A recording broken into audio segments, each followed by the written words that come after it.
नमस्कार। आज के इस विश्लेषण में हम एक ऐसी राजनीतिक हलचल की बात करने वाले हैं जिसने लिटरली सोशल मीडिया को हिलाकर रख दिया है।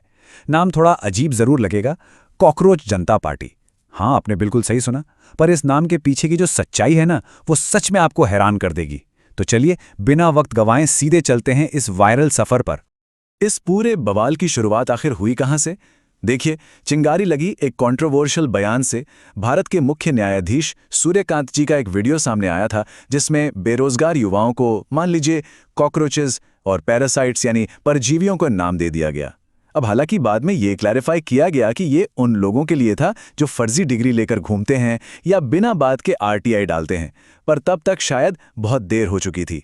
ये शब्द सीधे तीर की तरह युवाओं के दिलों में जा लगे और बस वहीं से आक्रोश का एक नया ज्वालामुखी फूट पड़ा। और इस आक्रोश ने आग पकड़ने में बिल्कुल वक्त नहीं लगाया। सोचिए, 15 मई को ये कमेंट आता है और सिर्फ 2 दिन के अंदर इंस्टाग्राम पर एक नया अकाउंट बनता है जिसके 400 फॉलोअर्स हो जाते हैं। तीसरे दिन ये नंबर 800 क्रॉस कर जाता है। लेकिन कहानी में सबसे बड़ा धमाका होता है 5वें दिन। सिर्फ 5 दिन के अंदर इस अकाउंट ने 5 मिलियन यानी पूरे 50 लाख फॉलोअर्स का आंकड़ा पार कर लिया। मतलब आम सोशल मीडिया ट्रेंड्स के हिसाब से अगर हम देखें तो इतने कम वक्त में ऐसी एक्सप्लोसिव ग्रोथ देखना अपने आप में अभूतपूर्व है। तो अब सवाल ये उठता है कि आखिर ये हलचल है क्या भला? कॉकरोच जनता पार्टी या शॉर्ट में सीजेपी असल में एक पॉलिटिकल सटायर है, एक व्यंग। इसे 30 साल के अभिजीत दिपके ने शुरू किया है। अब आप जरूर सोच रहे होंगे कि भाई कॉकरोच ही क्यों? इसका बड़ा मजेदार लॉजिक दिया गया है। इनका मानना है कि एक कॉकरोच कितना भी जिद्दी हो, हालात कितने भी खराब हो, वो जिंदा रह लेता है। ठीक वैसे ही आज का युवा भी हर मुश्किल का सामना करके टिके रहने की क्षमता रखता है। एक तरह से इन शब्दों को उन्होंने अपना हथियार बनाकर वापस पलट दिया। अब आती है सबसे दिलचस्प बात। अगर किसी को इस पार्टी का सदस्य बनना हो तो इनकी शर्तें सुनकर आपकी हंसी छूट जाएगी। पहली शर्त, आपका बेरोजगार होना बिल्कुल अनिवार्य है। दूसरी बात, शारीरिक तौर पर आप आलसी हो सकते हैं लेकिन दिमाग एकदम बुलेट की तरह तेज चलना चाहिए। और हां, इनका दावा है कि एक सच्चे सदस्य को दिन में कम से कम 11 घंटे तो ऑनलाइन रहना ही चाहिए। और सबसे जरूरी चीज, आपको प्रोफेशनल तरीके से गुस्सा निकालना यानी रैंट करना आना चाहिए। ये सारी बातें उन्होंने इतने डेडपैन और सीरियस अंदाज में लिखी हैं कि ये पूरा सटायर और भी ज्यादा मजबूत बन जाता है। The cockroach manifesto, serious demands. अब देखिए, शुरुआत भले ही मजाक और सटायर से हुई हो, पर अब जो इनकी मांगे हैं वो बिल्कुल भी मजाक नहीं है। जरा इनकी मांगों पर नजर डालिए। सबसे पहले ये इस बात के सख्त खिलाफ हैं कि मुख्य न्यायाधीश को उनके रिटायरमेंट के बाद राज्यसभा में जगह मिले। दूसरा, जो वैलिड वोट्स डिलीट हो जाते हैं ना, उसे ये सीधे आतंकवाद मानते हैं और इस पर कड़ी कार्रवाई चाहते हैं। इसके अलावा इनकी एक बड़ी मांग ये है कि पार्लियामेंट की संख्या बढ़ाए बिना कैबिनेट में महिलाओं को पूरा 50% आरक्षण मिलना चाहिए।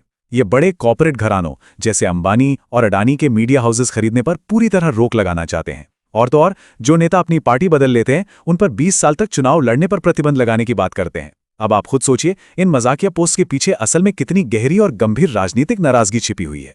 The Nepal president, spark to wildfire. अब एक बड़ा सवाल ये उठता है कि क्या इंटरनेट पर शुरू हुए ऐसे यूथ मूवमेंट्स जमीन पर असली बदलाव ला सकते हैं? चलिए अपने पड़ोसी देश नेपाल का ही एक बड़ा कमाल का उदाहरण देखते हैं। तो हुआ ये था कि नेपाल में जब युवाओं ने देखा कि नेताओं के अमीर बच्चों और आम जनता के बीच कितना बड़ा वेल्थ गैप है, जिसे उन्होंने नीपो बेबीज ट्रेंड कहा, तो उन्होंने आवाज उठाई। सरकार ने क्या किया? गुस्सा दबाने के लिए सीधा सोशल मीडिया पर ही बैन लगा दिया। पर युवा कहाँ रुकने वाले थे? उनका रिएक्शन एकदम जबरदस्त था। उन्होंने वीपीएन का इस्तेमाल करके उस बैन को तोड़ दिया, इंटरनेट पर यूथ अगेंस्ट करप्शन नाम का पूरा मूवमेंट चला दिया और यहां तक कि इंटरनेट पर ही अपने खुद के डिजिटल मिनी इलेक्शंस तक करवा डाले। ये क्लियरली दिखाता है कि तकनीक के इस दौर में आज की स्मार्ट पीढ़ी को दबाना बिल्कुल भी आसान नहीं है।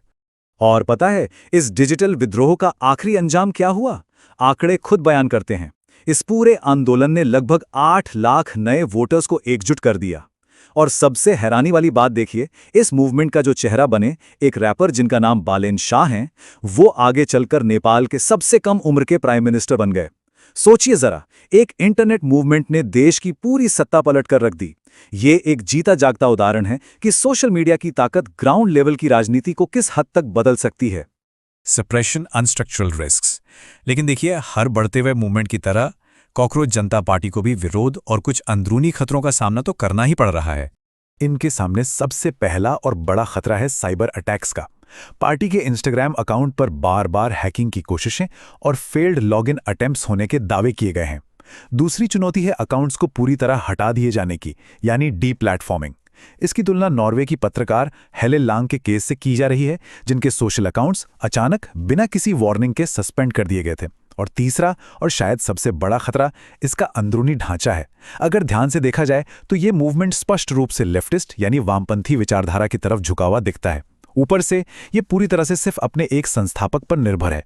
अगर हम बिल्कुल निष्पक्ष होकर देखें तो ये सारी चीजें इसे आसानी से निशाना बनाए जाने के लायक बनाती हैं और आगे बढ़ने में बहुत बड़ी रुकावट बन सकती हैं। तो इन सब बातों के बाद आखिर में एक बहुत चुभने वाला सवाल हमारे सामने आता है। सोचिए, एक ऐसा देश जिसके पास दुनिया की सबसे बड़ी युवा आबादी है, जब वहां का युवा खुद को पूरी तरह से अनदेखा और निराश महसूस करने लगे तो आगे क्या होता है। कॉकरोच जनता पार्टी की शुरुआत भले ही किसी व्यंग्य या मजाक से हुई हो, लेकिन उसके पीछे जो एक बेचैनी है ना, वो बिल्कुल असली है। अब ऐसे वायरल मूवमेंट्स भविष्य में क्या आकार लेंगे, ये तो खैर आने वाला वक्त ही तय करेगा। इस विश्लेषण को देखने और इस गंभीर मुद्दे को समझने के लिए आप सभी का बहुत बहुत धन्यवाद।